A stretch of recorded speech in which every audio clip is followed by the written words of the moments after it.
새벽빛 묵상 데살로니가 후서 2장 1절에서 17절. Don't panic.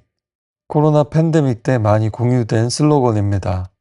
사재기로 인해 마트에 휴지와 물과 라면이 동났었죠. 과대망상증이 아니라도 패닉에 빠지면 사람들이 사실을 왜곡하고 부풀리게 됩니다.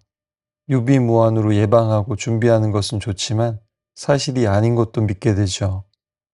패닉에 빠진 사람들은 사실은 믿지 않고 거짓을 오히려 그럴듯하게 믿기도 하죠. 데살로니가 교인들도 그랬습니다. 바울의 말이나 편지를 가지고서 주님이 다시 오실 날 그 종말에 대해서 소문을 내는 사람들이 있었습니다. 누구는 그날이 이미 지나갔다고 하고 누구는 이제 곧 닥칠 거라고 하면서 사람들을 동요시키고 흥분시켰습니다. 바울이 가르친 성경의 그 종말에 대한 가르침을 영지주의나 시한부 종말론처럼 왜곡하는 이들이 있었던 거죠. 이럴 때 믿는 사람들의 그 믿음도 맹신이 되고 때로는 광신이 되기도 합니다. 종말론이 유행하던 시절에 청소년 때의 그 수련회에 가서도 적그리스도가 누구냐, 종말이 언제냐, 요한계시록이 어떻고 하면서 서로 얘기하던 기억이 있습니다. 그 종말에 대한 인식이, 최후의 심판에 대한 인식이 정말 믿음으로 살아야 되겠다, 정신 차리고 살아야 되겠다, 도움이 될 때도 있습니다. 하지만 하나님이 진짜 원하시는 것은 그런 공포도 아니고 그때가 언제냐 하는 것에 호기심을 가지고 살아가는 것도 아닙니다. 언제냐를 가지고 논쟁하는 사람들에게 바울은 질문을 바꿔서 합니다. 너희들은 누구냐? 정체성을 묻는 겁니다. 왜냐하면 종말이 언제인가에 집중하다 보면 더 중요한 것을 놓치기 때문입니다. 하나님의 진리를 정말 사랑하는가? 그리고 정말 깨어 있는가? 그리고 바울이 전한 것처럼 진정한 정통을 붙들고 있는가를 묻는 겁니다. 진짜 예수님이 다시 오실 것을 바라는 사람들은요, 흔들리는 대신 분별하게 됩니다.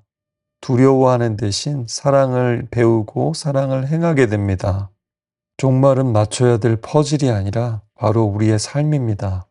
우리는 언제냐에 응답하는 사람들이 아니라 나는 누구인가에 응답하는 사람들입니다.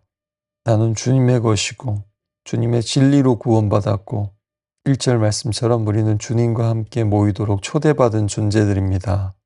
이 믿음이 우리의 동요와 공포를 가라앉힙니다. 아직 오지 않은 미래가 아니라 우리가 세례받았을 때의 그 구원의 과거가, 그리고 공포에 빠져서 사는 라면과 물이 아니라 성찬의 떡과 잔이 우리를 붙듭니다. 바울은 또 말합니다. 먼저 이런 일이 있을 것이다. 배교와 배신, 돌아섬이 있을 겁니다. 공동체에서 이탈하고 공동체를 박해하는 일들이 있을 겁니다. 불법의 사람, 멸망의 아들이 나타나서 자기 자리를 넘어서 성전에 앉아서 자기 신격화를 시도할 겁니다. 역사 속에서 구원은 여전히 계속 일어나고 있지만 계시록에서 나오는 것처럼 사탄도 자기 때가 얼마 남지 않은 줄 알고 더 사납게 사람들을 미혹하고 흔듭니다. 예수님께서도 말씀하셨죠. 거짓 그리스도, 거짓 선지자, 큰 표적과 기사를 행하는 이들이 나타날 것이다. 하나님께서 최후의 심판을 하시기 전에 또 다시 오실 그날 바로 전에 악은 절정에 이르게 될 겁니다. 그리고 사탄도 하나님을 자꾸만 흉내내죠. 거짓 계시와 거짓 기적들, 주님이 오실 것처럼 불법자도 온다고 합니다. 여러분, 기적이 곧 진리는 아닙니다. 반짝인다고 다 금이 아니고 빛난다고 해서 다 태양이 아닌 것처럼요. 복음서만 잘 읽어도, 예수님이 하신 말씀과 기적만 잘 보아도, 사람들의 이에 대한 반응만 잘 보아도 이런 미혹에 빠지지 않을 텐데, 그만큼 말씀의 반석 위에 서지 않은 신앙은 모래성과 같다는 겁니다. 예수님이 행하신 모든 기적이 치유이고 구원이고 회복이었지만 예수님은 결국 십자가의 표적을 위해서 그것들을 보여주셨다고 말씀합니다. 이런 기적 저런 기적, 이런 은사 저런 은사에만 집중하고 또 영적 하는 믿음과 사람들을 조심하십시오. 갚을 수 없는 은혜, 값을 매길 수 없는 은혜를 자꾸 값을 매기고 값싸게 만들고, 또 십자가와 고난이 없는 능력과 축복만을 말하는 사람들을 조심하십시오.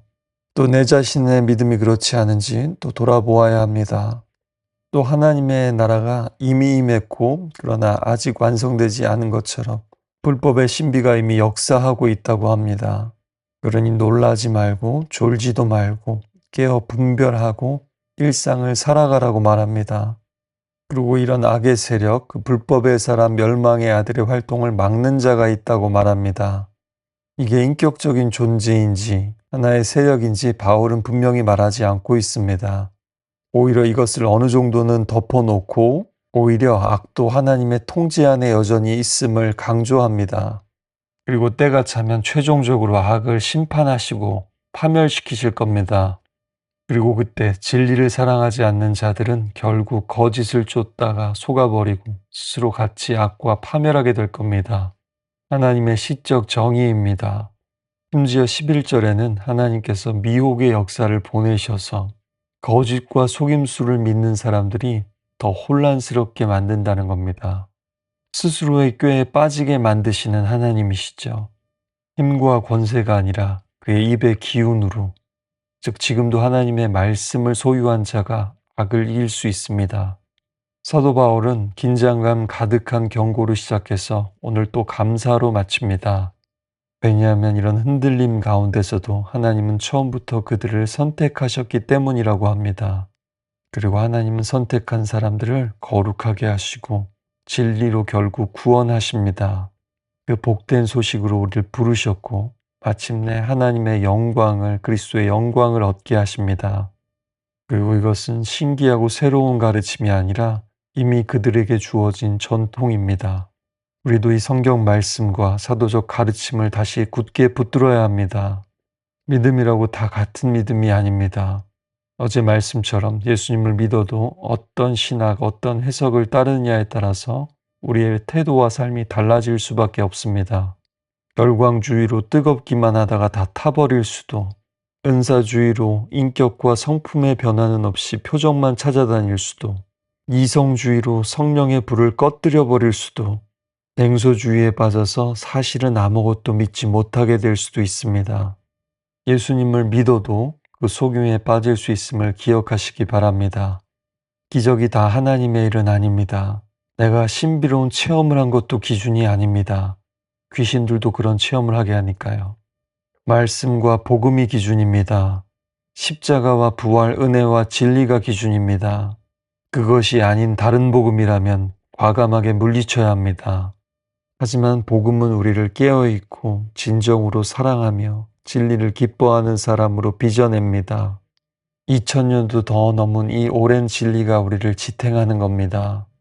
갈릴리에 울려 퍼진 예수님의 말씀, 그리고 갈보리에 세워진 예수 그리스도의 십자가 복음입니다. 도스토옙스키는 카라마조프가의 형제들에서 리얼리스트에게는 기적에서부터 믿음이 나오는 것이 아니라 믿음에서부터 기적이 나오는 것이다 라고 했죠. 우리 믿는 사람들이야말로 가장 현실적인 사람들입니다. 그리고 현실을 떠난 믿음이 바로 맹신이고 광신의 지름길이라는 것을 기억하시기 바랍니다. 바울의 기도로 마치고 또 함께 기도했으면 좋겠습니다. 우리 주 예수 그리스도와 우리를 사랑하시며 은혜 가운데 영원한 위로와 선한 소망을 주시는 하나님 우리 아버지께서 친히 여러분의 마음을 위로하시고 모든 선한 일과 말에 강건하게 해주시기를 빕니다.